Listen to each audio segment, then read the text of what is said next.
So, welcome. So let's start with the presentation. So my name is Frédéric Descamps. I am French speaking, as you can hear. So I'm known on social media as Le Fred, much easier than to make mistakes on my name like we had earlier. I am MySQL evangelist. I'm using MySQL since a long time. So my first version I installed was 3.20. I'm a DevOps believer. So as I said, I'm living in Belgium. And if you're interested in everything MySQL, I have a blog called lefred.be where you can find a lot of information. I'm also a regular blogger on blog.oracle.com/MySQL.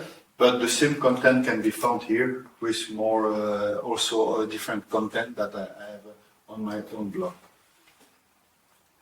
So today, this session will be about InnoDB. It will be high level, but also very low level, because I didn't know. So we have maybe different skills. So, and I want to make everybody get something out of the presentation. So I know Daniel, you have seen me talking to him. He's a long-time MySQL community member. He's an expert in MySQL, so I hope I will also teach him something today, or that he could get something out of this presentation. So first, who's never used MySQL? So who never heard about InnoDB?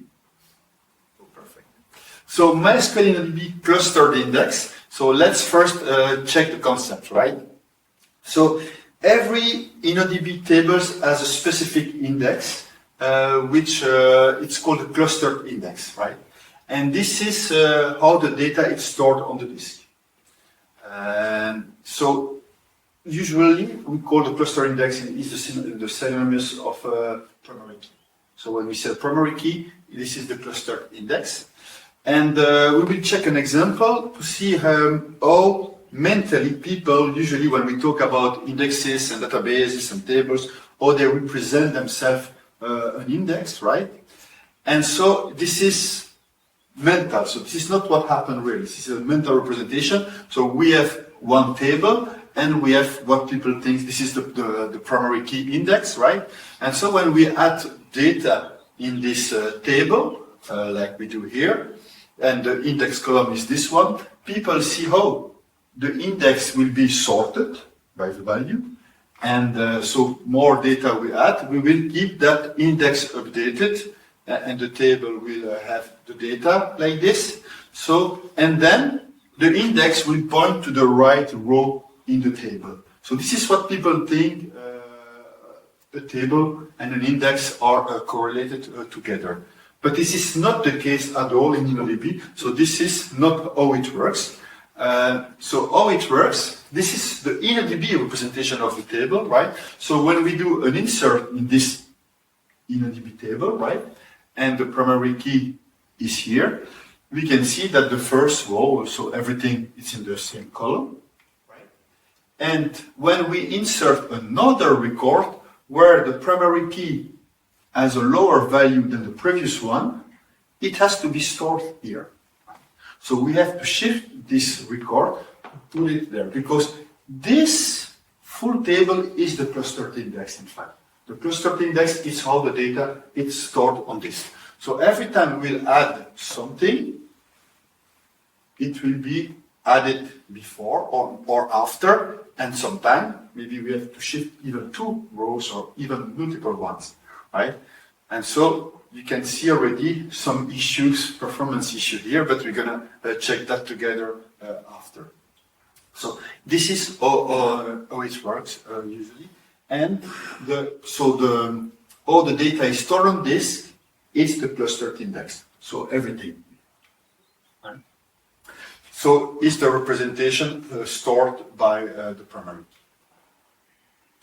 So now that we know that, we will see other stuff on the InnoDB primary keys. First of all, it's mandatory.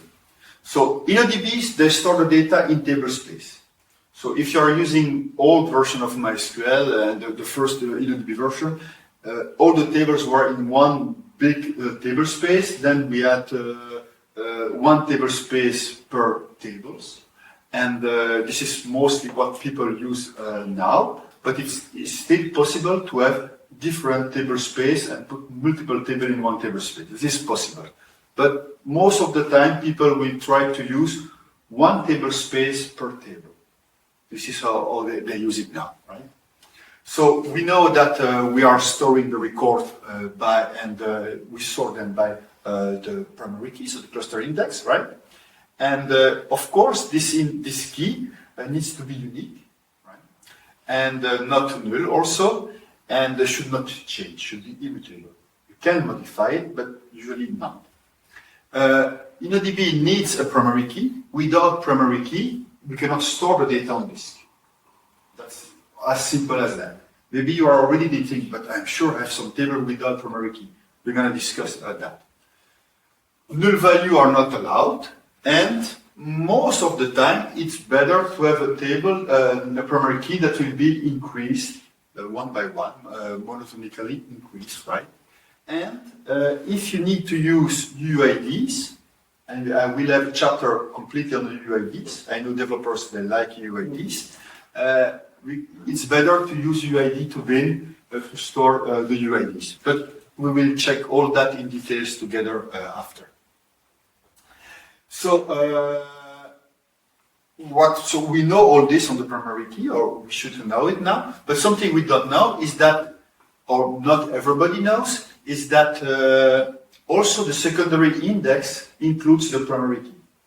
So every secondary index has the primary key also, has the rightmost column in the index, and you don't see it, it's hidden, right? So it is not exposed. So you don't see it, but it's there. And so every time we need to do a secondary index lookup, so when we search where blah blah blah and blah blah, it's a column that is inside of a secondary index equals something. We need to first traverse the secondary index to find that something, right? And then when on the rows where we have, or on the matches we have in the secondary index, we need to do a lookup on the table using the primary key to retrieve the record, right? So when there is no primary key, because I said earlier, watch out, primary keys are mandatory. So if there is no primary key, what InnoDB will do? InnoDB will check what is the first unique key that is not null in the table and use this one as primary key. Most of the time, if you don't have primary key, you may not have this non-unique key either. So what will InnoDB do? So InnoDB will create himself a primary key, which is 6 bytes long, and that you don't have access to it at all. You don't see it. You have no idea about what it is, and it's never exposed. So it's there. InnoDB uses it to store the data, but you don't have any view on it, and you cannot do anything on it. So you cannot control it. And something even worse on that, it's that this primary key that you don't control is general, so it's global to all the table without primary keys. So meaning if you have 10 tables without primary keys and you write in these 10 tables at the same time, every write or every insert, we have to say, hey, global primary key, what's the next value? So table 1. And meanwhile, you are inserting on table 2. Table 2 say, hey, what's the next value? Oh, I am busy giving the next value to this insert, so please wait. And then, oh, what's the next primary key? Oh, I am busy with this guy too, so please wait. And then you will have a lot of big sys mutex. You will see that it increase. And this is the contention you have. So this is very bad to have, very big performance issue. Something I will talk also later is that as we don't have any control of it, this primary key might be different between a source and a replica. Because there is no correlation, you don't know. It's not exposed, and so replication is not using it, so the primary key might be different. What happens if you reach the 6 byte going? 6 bytes is very, very large. Never happened to me to reach it, right? But if you reach, you are not able to write anymore. So if you have plenty of tables, all using this, and very large tables, then nobody can write anymore. If you reach the limit, and it's the same for everything, in fact, and I will show you that also later, but then you are not able to write anymore. So, like I said, if you use HA, so when replication is involved, primary keys are also mandatory. So, and we will see why also. Something, because I was discussing about the secondary keys, the primary key also, the value of this primary key, they will impact also the size of the secondary indexes, because they are also included, right? And so if you have that primary key or very large primary key, this may also create a lot of IOPS on your system. So, and we will see also that together. For example, here, so this color, as you can see here, is the DLSN, so how the page, the latest page that was touched by the system. And we can see that here, when we insert, this is the primary key is completely random, and I'm just inserting records in the table. And we can see that every time we insert data, almost every page needs to be touched, because it has to rebalance the index. So this is what we call rebalancing the clustered index, is doing this. It's inserting data everywhere, shifting data. This is why we have also big gaps, because there are blocks that need to move around. And so this is very bad. If you have this in your system, you have performance issue. So this is the same inserts, but this time we use auto-increment. So every time we insert at the end, and we just change some statistics here on the top, but for the rest, we insert at the end. So this means these tables are called, these pages are called, and will never be touched. Until we just insert data, this will never be touched. No need to read them from this, and so on, or write them to this. So it is possible that as a DBA, you set up something on MySQL to say, then if a DBA, if a developer or a DBA create a table without primary key, to return an error. You say, I want you guys to use primary keys. So if I enable SQL require primary key, when you create a table without primary key, you will get, this error 3550 that says, okay, this table is without primary key. So doing this, you will block. Of course, we're going to see after. This is not always the solution. Maybe you are using a third-party tool or something that will create table without primary key, and it won't work. So everybody knows a product that doesn't have primary key. Recently, Grafana just changed that because they were not using primary key on some tables.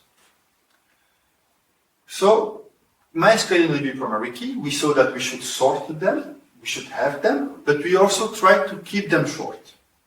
And this is why. So we saw that the data is stored in the cluster index, right? But also, like I said, the secondary index has a copy of some part of the data, right? And with the pointer to the table. And that pointer to the table, it's the primary key. So this is, we can see, and like I said, I repeat it here, the right leftmost column of an index, it's the pointing to the primary key. So here we see the secondary indexes, 70, it's pointing to the primary key where it is. So size matters, and let's see an example here. So we have two same tables here, and we have exactly the same column, k, right, which is an integer. And we have an index on k, just on k, secondary key, right? But what can we see on primary keys? So in SB test 1, what's the primary key? Chart 200, and here it's integer auto-increment. So which one should be the best? Okay. 1 or 2? Two. 1. 2? Who said 1? No, 2 would be the best. So because chart 200 will be bigger than just an integer, right? So let's have a look now, right? So this is the space on disk. So I put data into it, and this is the space on SB test 1. We can see it's 744 megabytes, and this one is 272 megabytes. Exactly the same data, just the primary key that changed, but it's exactly the same data on the system, right? So you can see the big difference here, just because of the secondary index. So, but you say, okay, the primary key, it's bigger, so that's only that. But is there really an impact on the secondary index? Checking here, we cannot see that. We cannot say. We can say that this one is bigger, but we don't know really why. In MySQL, we can check it, the secondary index size, right? And what we can see here in the index size, we can see that SV1, the secondary index is 239 megabytes, and this one is only 15 megabytes. So here, keeping the primary short also impact the secondary indexes. In this table, I had only one secondary index.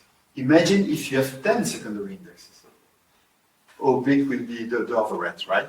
So this is also why you should keep them as small as possible. So now, more on the secondary index and primary key. It's still okay for everybody? Everybody's following? It's not too hard? Good. So we saw that any secondary index includes a primary key, right? As the rightmost column, hidden. But this is not always the case. Let's check an example. So we have this table, right? And the primary key is A, B, and C.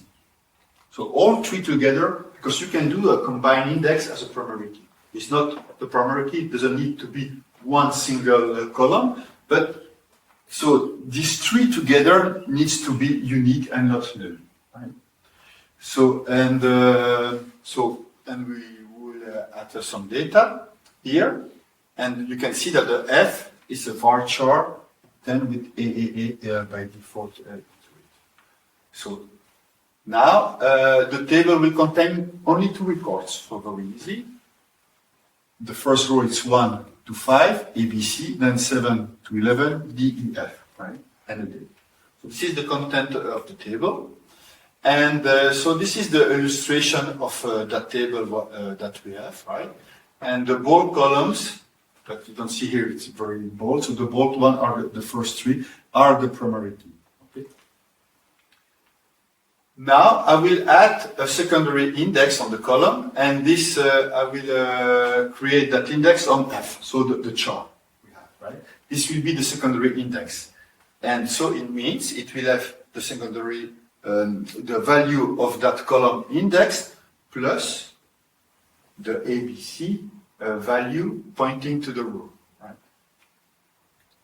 So this is what, so the orange, dark orange, it's the hidden part of the index of every secondary index value. So the F index here, it's ABC, and hidden we have 1, 2, 3, D, E, F, and we have 7, 8, 9 as hidden value. All good so far? Everybody's following? No issue? Good. So let's verify that on the InnoDB level page. So we edit one page, and we can see that on the page here, we have here 61, 62, 63, meaning ABC, and then we have 1, 2, 3 on the page. So this is the index page, right? And we can see here we have 64, 66 together, meaning DEF, and we have 7, 8, 9, which are the value 7, 8, 9 of the primary key. So all the primary key is always added to the secondary index. Okay. So this is exactly what we said before. So far it's just proving what I just said, right? But now let's say that if we have just not the full primary key, but some part of the primary key in the secondary index, right? So what will happen, right? So the thing is that InnoDB will just add the missing part. as the most hidden part. So if we index some parts, and in that secondary index we include some columns of the primary key, the missing one, the hidden one, won't be the full primary key, like people would expect, but it will be just the missing ones. So let's have a look. So we're going to create now the secondary index, sec index, and this time the column B will be missing, right? Because it was ABC. Remember the primary key? So here we create an index on D, C, E, A. So completely in the different order and missing the B. So now this is what we have as an index. So D, C, E, A. So for the first one, D4, C3, E5, A1, and the hidden one, because this is the primary key, so we have 3, 1, and the 2. It will be just the 2 added, right? So let's have a look. Again, in the secondary index table on disk. And what we can see is that what we just added is the B.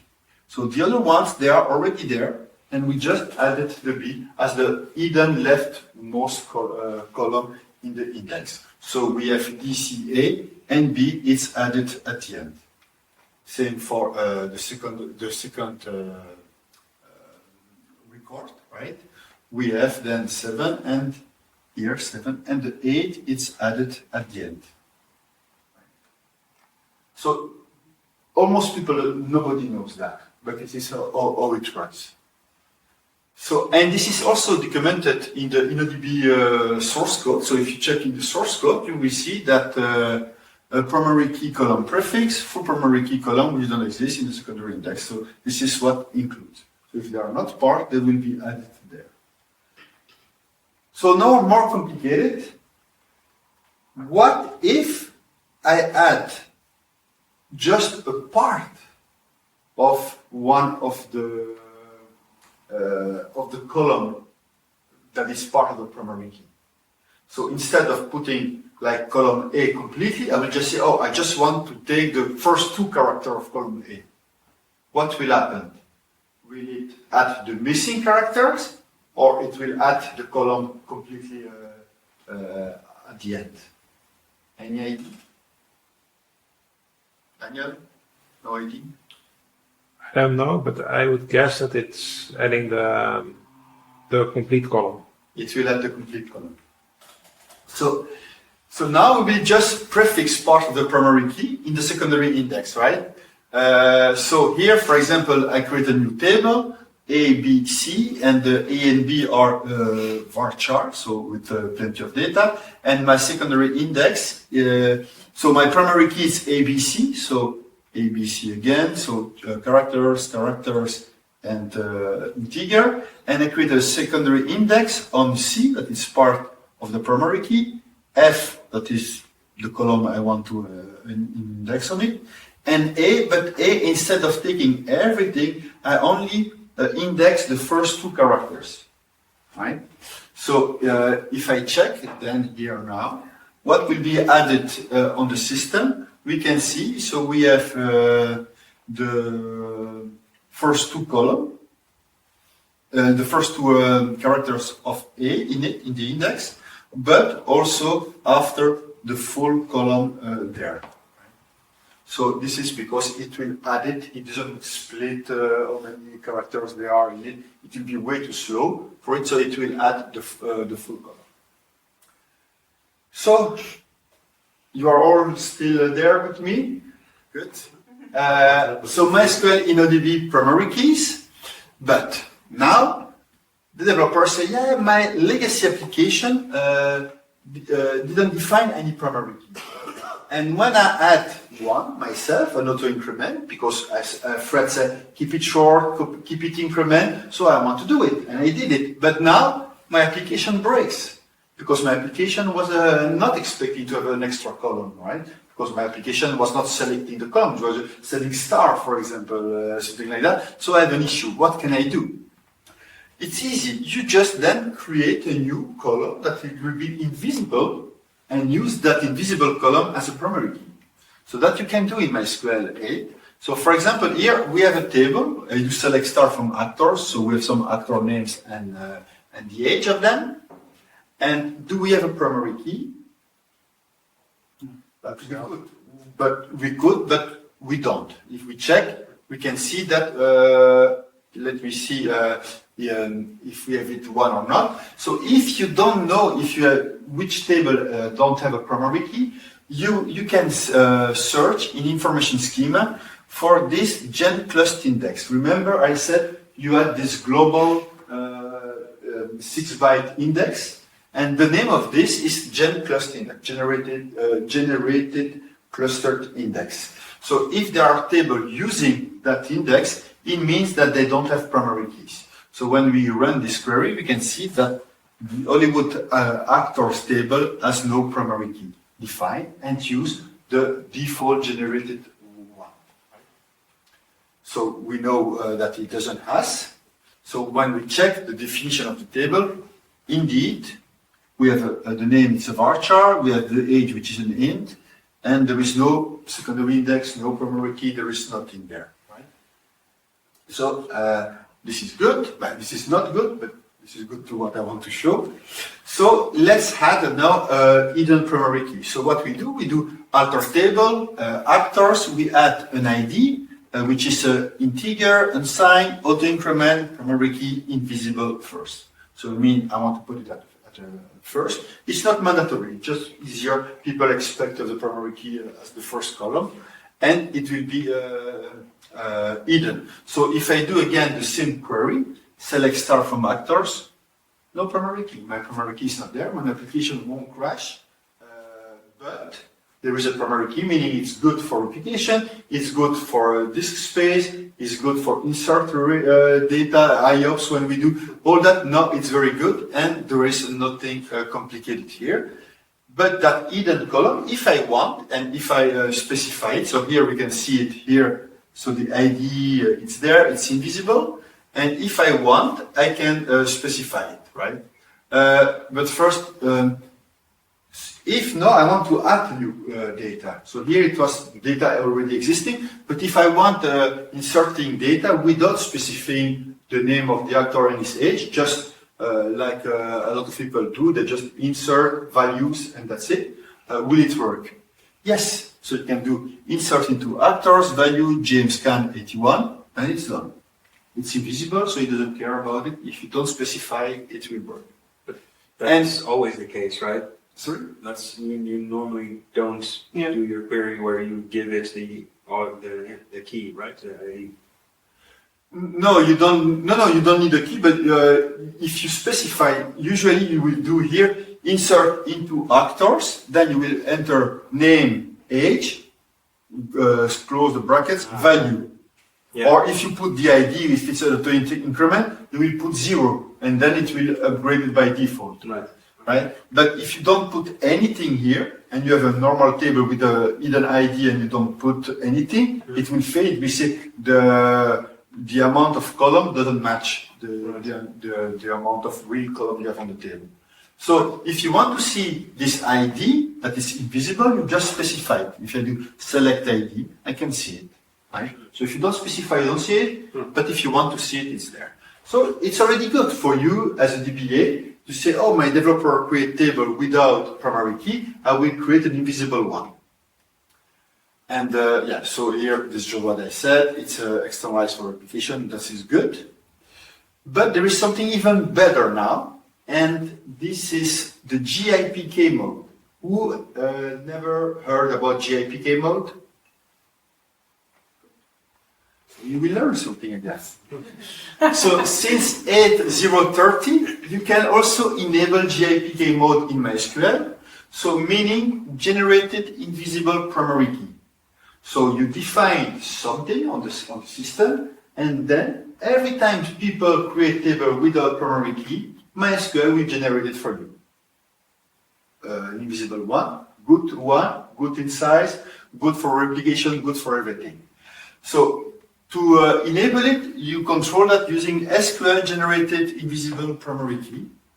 I don't invent the variable names myself, but so this is the name of it. And when MySQL is running with this variable enable, so when it runs in JPK mode, we call it, then every time you create a table without primary key, it will create one column invisible for primary key that will be called MyRowID.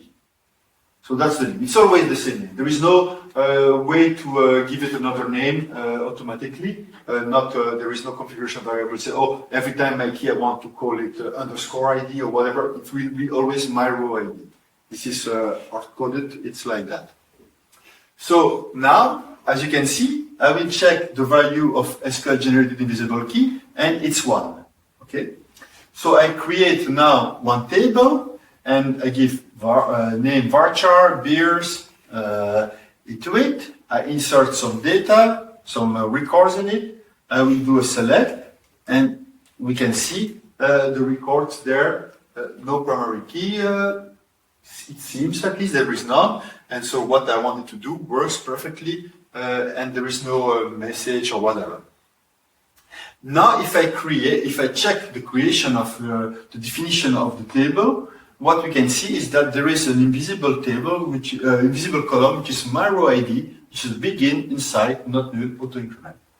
So every time somebody will create a table without defining a primary key, what will happen? MySQL will create it for you.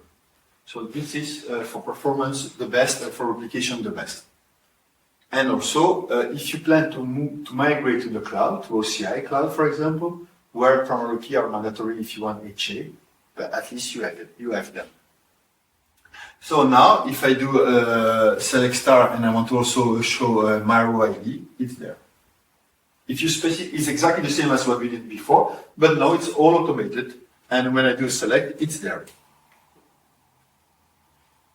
So the thing is that this information is also part of information schema. So if I check information schema of the columns for this Sweden mug table, we can see that there is beer, there is name, but there is also MyRowID, right? And now becomes the fun.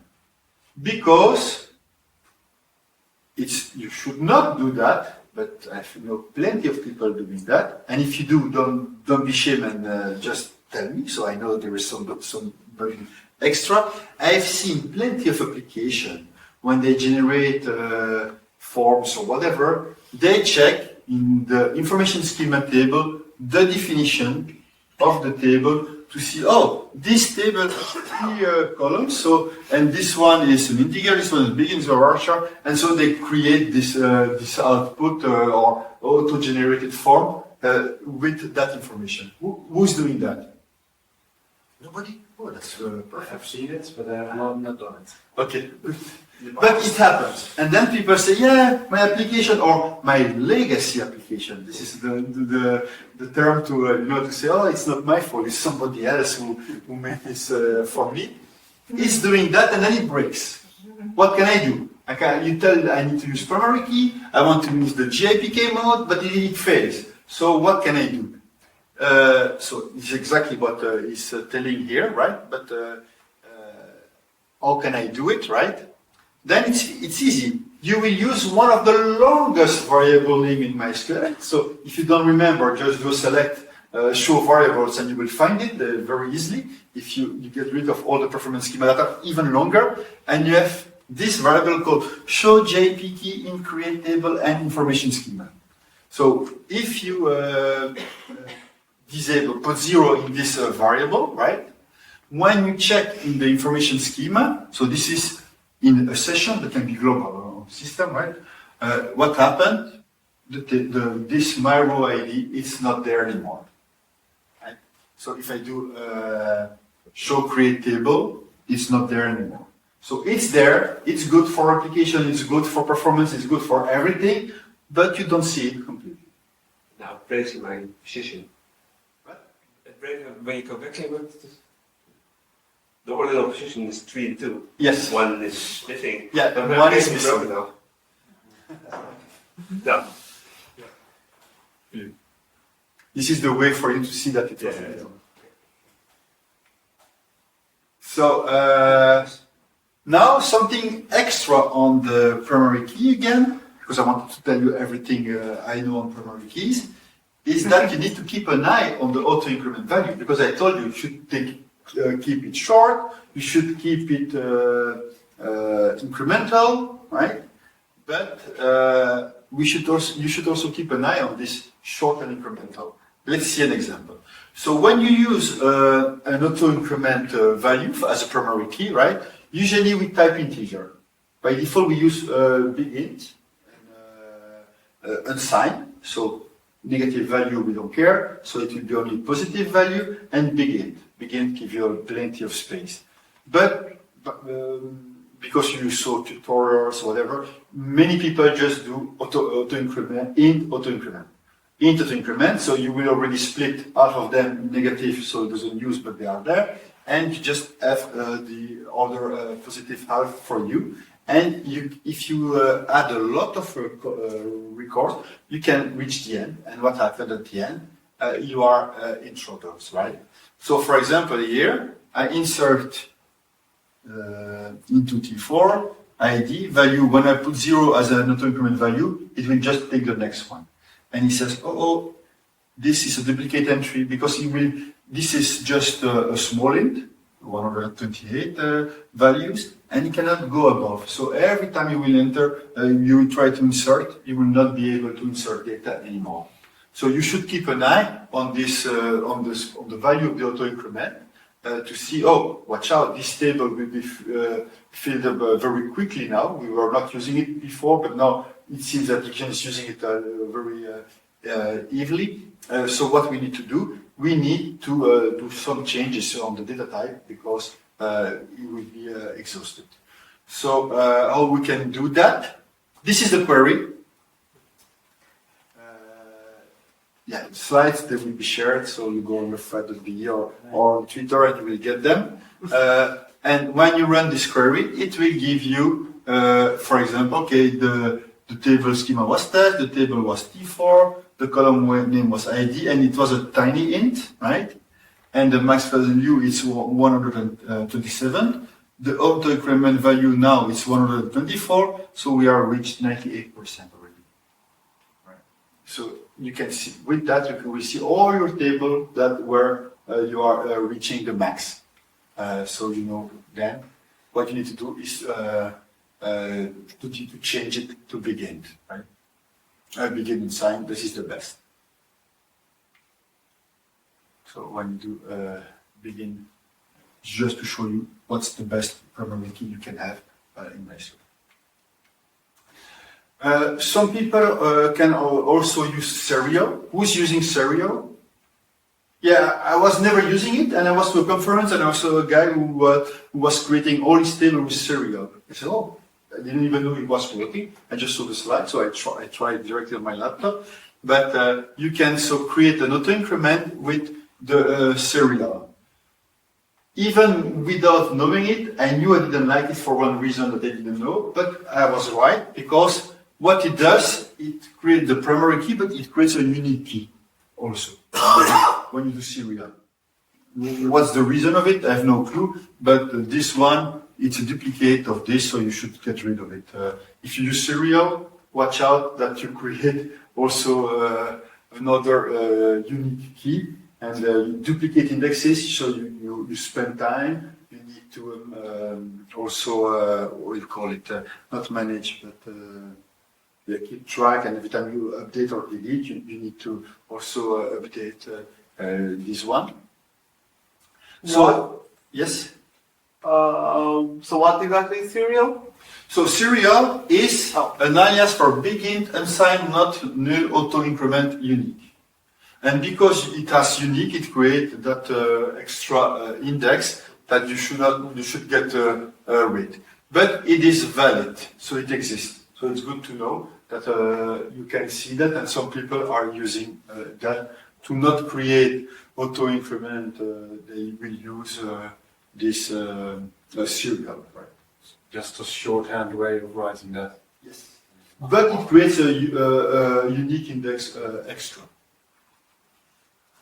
So, like you did it, and it creates this. But yeah, it always has, for example, here in this one, I create, so ID, serial, and name varchar together, right? As the primary key here, you see ID and name. So what it does, primary key, ID, and name correct, but it also always add this unique key on ID, which also is not really, but here it can be different. It could it could be valid to exist, for example, because you could have an ID 1 and name Fred, and then an ID 1 and name something else. But it won't work because you are auto-increment. It won't allow you to have 2 times the same, but also the unique key could check that. But I will give it. So, as I said, primary key important for size, for speed, and also for a replication and high availability. And now we're going to see why. Because every time I say something, I like that you challenge me or that I challenge myself to show you why it's not good, right? And so when we are missing a primary key, I consider that there is only row-based replication. So if you're using statement-based replication or mixed format, you should get rid of it, because we are duplicating them, and row-based application is the way to go. So, so if you are missing primary key and you are using row-based application, mostly this is the root cause of the replication lag that you can have. So if your replicas are delaying, and mostly the cause is because you have a bad primary key or missing a primary key. So if you run DML on a table that has no index, a full table scan has to be done all the time, right? So if you do, I want to remember earlier, I want to update the actors, and I want to update the name and put Fred where the actor name was 79. It has to check all the rows to find who is 79. Or if I want to change put 80 the name for every actors who has a gem in the name, he has to look up, do a full table scan on the table to find all the gems in it, right? So the thing which is more fun here is that with row-based replication, the replica will need to scan the full table for each row it changes. Not only for one, but every row. So if you do on the source, say, I want to change the name 80 on all people having Jim, so you have Jim Carrey, Jim Bardo, and it will change, and you will change 10 of them. On the replica, it will do 10 times the full table scan. So this is why it is very important. So let's create an example. So I create a table without primary key, I call it NoPK. I have I as an int, a name, and the inserted timestamp. And then I have another J, which is also a name, right? So, but no primary key defined, no unique key to be used as a primary key. So it will use the generate clustered index, right? And then I add some data. So this is the data I have added in the system, in the table, completely random data. And I will now delete some record, right? And I want to delete where a j is smaller than 5. We can see that on the source, right, where I run this, we will need to do a full table scan to find all the rows where j is smaller than 5. So we have 1, 2, 3, 4, 5, right? So it does a full table scan to get these rows. So let's try. So I do flush the status to have my session status variable to 0. I delete from NoPK where j equals 5. Then I will check the handler. So who knows why I'm doing this? Nobody? You know? No? So that's the interface with the storage engine. Yes. The handler is the interface with the storage engine. So the real numbers that InnoDB is doing, we get them from the handler status variable. So what we see here is that we deleted 5 rows and we R&D next. It means, so he read one record, then he read the next one, then he read the next one, and up the end, so the full amount plus 1. So we did the full table scan. So this is how we can see that we did really a full table scan to delete these 5 rows that are here. So we delete 5 rows. The storage engine deleted 5 rows, but the storage engine had to read 11 rows to get this 5. So it did a real full table scan.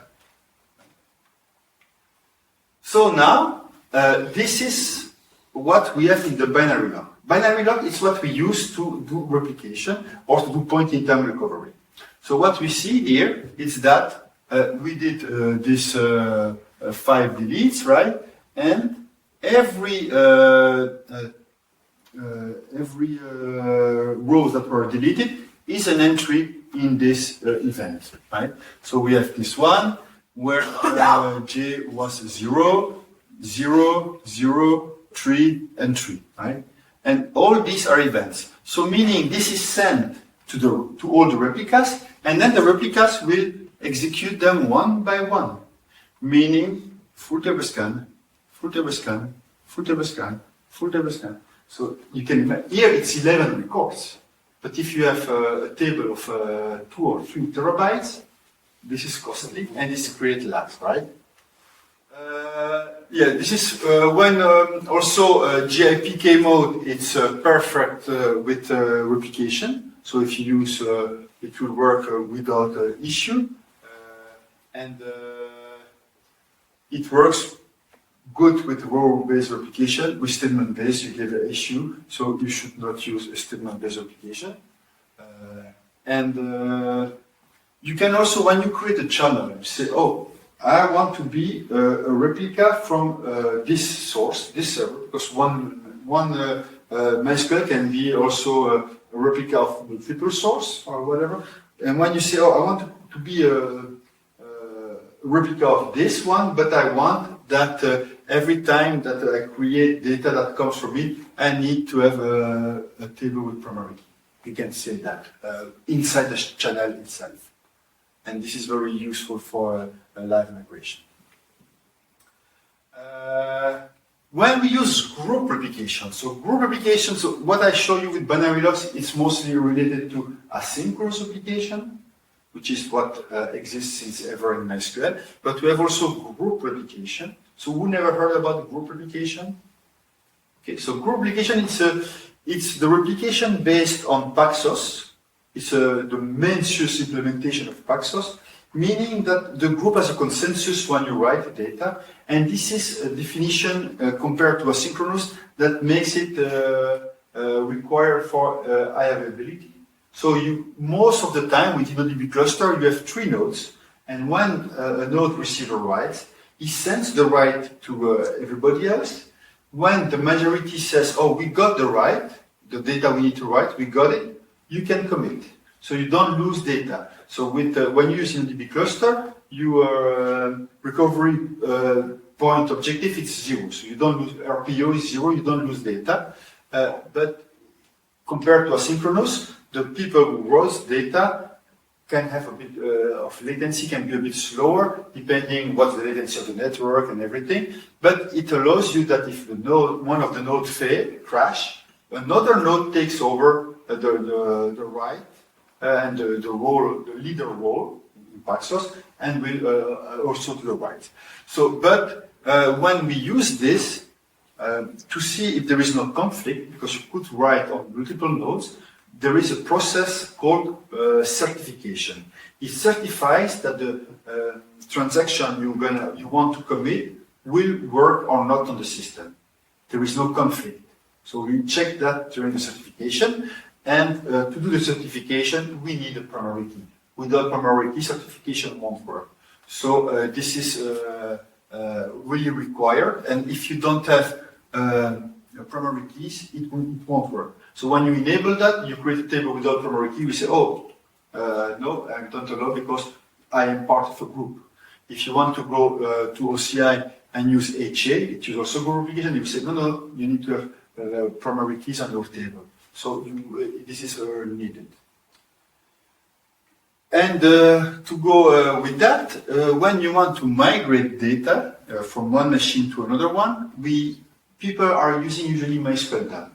MySQL dump, you can take it, throw it away, and use something much better, which is the MySQL shell dump and load utility, because MySQL dump is single-threaded to dump the data. It's single-threaded to load the data, so it's very slow.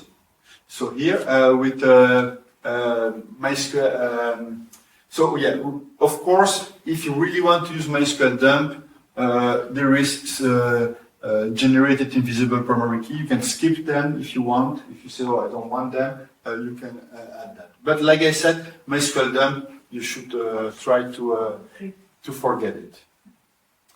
Avoid to use MySQL dump and use MySQL shell. So in MySQL shell, so you do for example util dump schema, the name of the schema, where you want to dump. You can dump it on disk, you can dump it on S3, you can dump it on object storage in OCI, and you say create invisible primary key. So meaning you have data that you say, oh, I have this data, I want to load it later on replication, HA, or I want to do it something good where I will load it. I want that all the tables that don't have primary key, I want to create them during the dump phase. So you can do that. And so it says, okay, this table doesn't have a primary key, and when you're going to reload it, it will be fixed for you. So the tool will add the primary key for you. So this is quite cool when you need to dump data from one system to another one. Wait, does it also use it on the table itself, or does it only add it to the dump? To the dump. Right. Okay. Yeah. It's to the dump. So also you can also say, oh, I want when you have you want to load data and the data has no primary key because it was made on a previous dump, you forgot or whatever. You can say, oh, please, if you have not, create invisible primary. We can also do it there at that moment.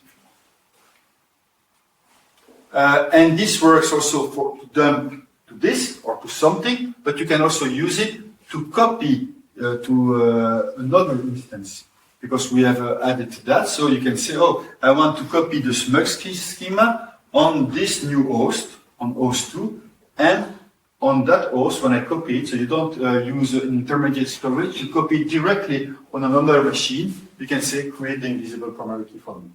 So this is very cool when you need to copy data offline. So I promised I was going to talk about UUIDs because developers, they like UUIDs. So who likes UUIDs and use UUIDs? 1, 2. So MySQL and UUIDs. Not a real love story, right?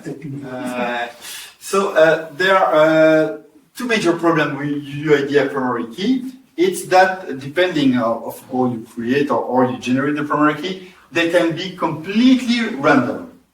And if they are random, then it will cause a rebalance of the index. Right? So that's an issue.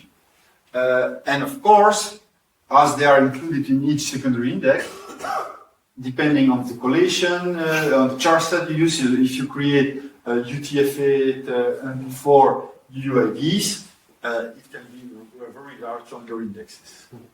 So let me create an example here. So here, I create a table smug again. I use a UID, varchar 36. The default will be the UID function from MySQL, primary key, beers and sign. So are you defining your UIDs like this in your table? No? Good. You do maybe? I'm not really sure whether it's what's primary key or not. Okay. So how do you do it? How do you the data itself, sorry, I have to think about it, but it was a year ago, more than a year ago for me. Char, not for char. Okay, a char of our chart doesn't make a big difference. Just one character to the end, But here it's true that char 36, because it's always the same fixed length, should be enough. And so here we can see we have these 4 records, right? And now I enter two new records. Right? Remember how they were? So Ted, Lefred, Stefan, Lenka. I enter Carsten and Scott. Now what happened? They are here. Because I did it later, right? And when I generated the UID, UID came here, and this is bad. Because I had to rebalance everything to just add these 2 records, right? So this is one of the issues when you store UID data. I will give you a solution. Yes? Yeah, what we did is we generated the UIDs externally, so we gave them, and we made them time-based. Okay. The UID one version, and they have a time. I will show you a trick to not generate it outside and do the same stuff. So, oops, we rebalance the cluster index. So what does it mean? So, yeah, we explain a bit what is rebalancing index. So we have table space, page, the records, right? And this is how it looks like. Of course, you have more than 4 records per page and stuff. But this is what we have here. And if we want to insert AA, we need to put AA here. So it means that BF reached the end of the page, so he had to go to the next page. But this is a very highlight overview because there is some security in the OLTP that keeps space for it and stuff like that. But at the end, what happens is that you need to rebalance. And if you have to do that on a 4 terabyte table just to add this record, it's an issue, right? So what we can do, right? And this is an overview of random UIDs added on a page. So just using UID, added, inserted all the time. You can see it's moving everything. So, and also, just for fun, if you have the primary key, can go up with how we defined it earlier, with the varchar or the char 36, up to 146 bytes for the length of the key. So it's very large. So what's the recommended solution? First is to use a smaller data type instead of because when you use a char or varchar, it can go up to 4 bytes for each character. This is why we, from 36, we went to 146. And binary 16. So you should store UUID in binary 16, and you should store them sequentially. This is what I was telling you before. So there is a swap flag in UUID to bin. So we take the UUID, we convert it as binary, and at the same time we put the time stamp as the first part of it. So there will be sequential, right? So now when we do that, so we swap that information. So we create another table. This time UUID var binary 16. The default will be UUID to bin, the UUID creation, generation, and then 1. So as the primary. So you can see, so this is the overview, the binary overview. You can of course get back the UID, I will show you later, but this is the binary overview. You can see I've tagged the thread, and then if I use bind to UID this time, I have the UID, right? So I use bind to UID 1, so to put back, to change again the swap flag in 2. And so this is what we have in the table. Doesn't it need to do that for all the UIDs, binary UIDs in the table before it can find anything? Or If you want to search, yes, if you want to search, you need to do the function. But you can index also, you can make a functional index if you want. Can't you also like? But you can transform the search, just what you search, as binary.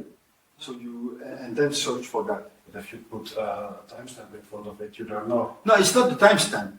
It's part, so it's this part, this is the timestamp in fact. And this time, it's come here, and then we create the binary of it.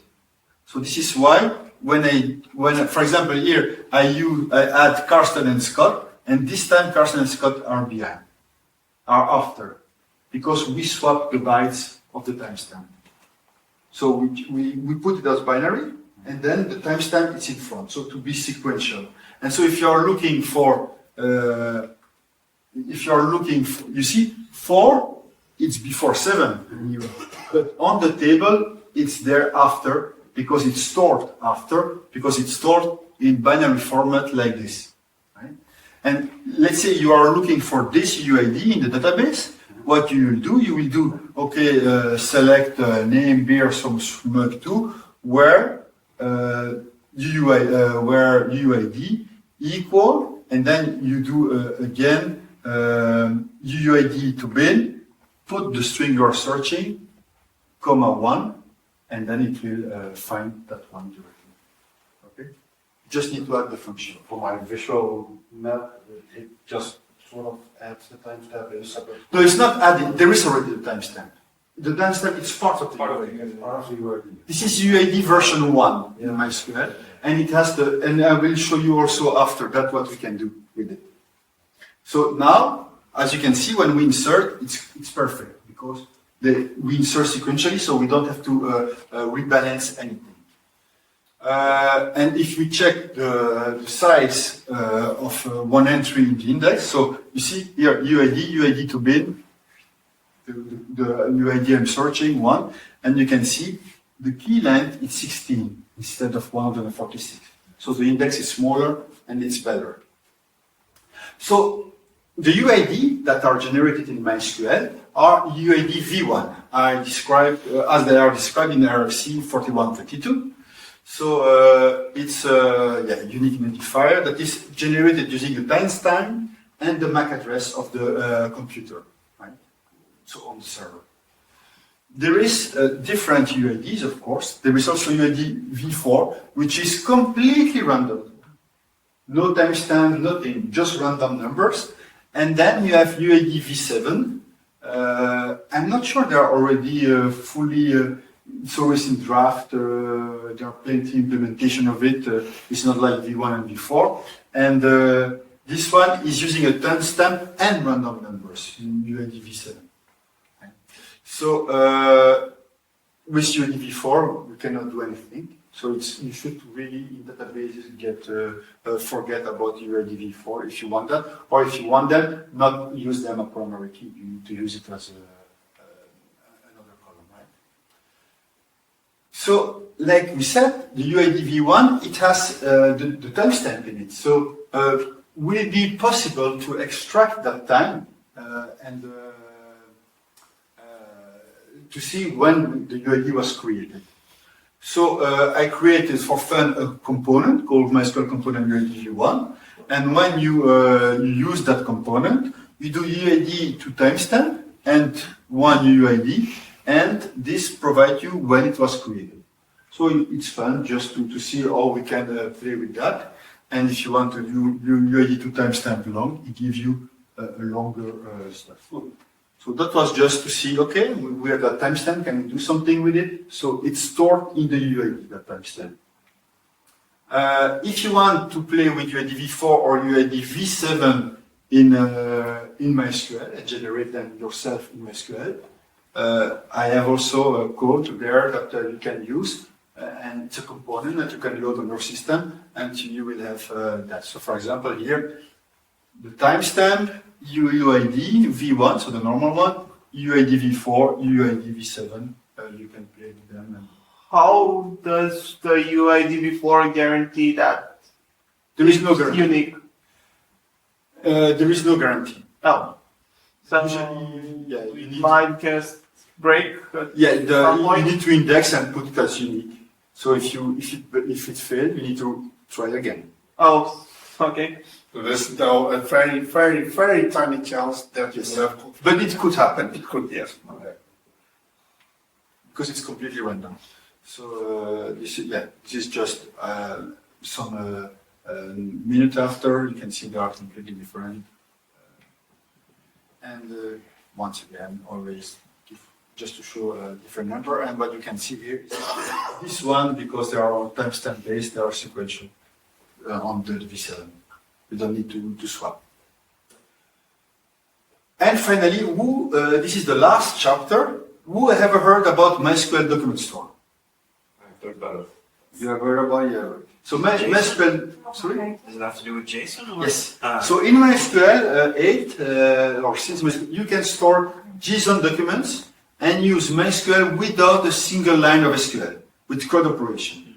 So in PHP, in Java, in whatever Python, JavaScript, you can query and add documents, do whatever you want without one single line of SQL. If you're interested, go on the thread, check presentation. I have plenty of presentation related to that. Because we are talking about primary keys, I wanted to show you also another example of good primary keys that we have, because MySQL Document Store will also generate a primary key for you. So this is how it works. This is just an example in PHP. So you connect using the X protocol. You get a schema called docstore, you get a collection.restaurant, and then you say, okay, I want to find all the restaurants where the cuisine is Italian. And that's it. No SQL at all in the line, and it works. It's very easy, and no ORM, all in MySQL, right? So, but the collection, so this JSON documents, the document can be up to 1 gigabyte, so a very large document. This is how it looks like. It has a JSON data type, a column called doc.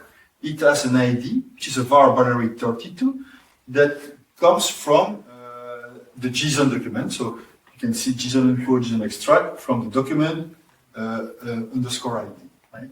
And the primary key is that underscore ID. So this is the document, and this is the primary key. So the primary key, you can create a primary key that is also generated. So it's not it exists, but it exists somewhere else here in the JSON document. So, for example, here I have a JSON document, right? I call it pizza, Pizzeria di Stefano. I think it's here in Groningen. I search for it. So, we know him, he's sitting there. And so this is just a document, right? That I put in a variable in JavaScript. And then I do restaurant add that document. That's it. So no insert, no anything, and it will add this in MySQL, and there is no underscore ID in it, and it will generate the ID for us. So if I do then, please find any restaurant where the borough is Groningen, there is this ID that has been generated. So this is the primary key of the document. And the primary key, so if I check in as SQL, not anymore as a JavaScript, I can see that the ID is here in binary and is the extraction of this. Right? And how it is generated, a unique prefix. That unique prefix, you can define it if you want in the variable, so it can be changed, but by default it's 00. The server start timestamp. So this is not a timestamp, it's the timestamp when the server was started. So it is kind of sequential because you will not start the server in the future, in the past. You will always start with in the future, and this is a serial, right? And this is defined in this workload. And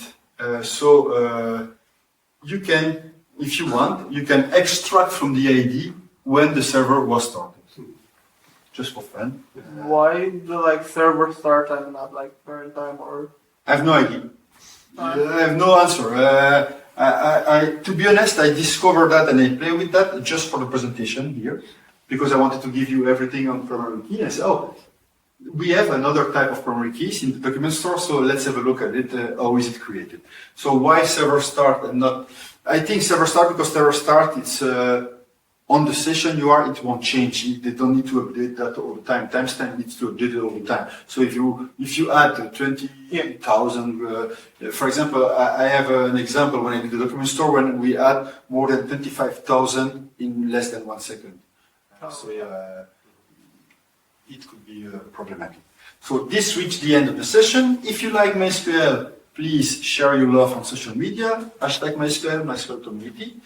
I am also present on a Slack. This is not a Slack from Oracle, this is a Slack from the MySQL community people. And we are, I don't know, 10,000 20,000 of people here speaking about MySQL. Engineers are there. I am there. Plenty of users are there. So if you have questions on MySQL, join the Slack channel. It's free. Yeah, everybody is welcome there. It was a lot, I know. So I have a question first. Who learned something today? Definitely.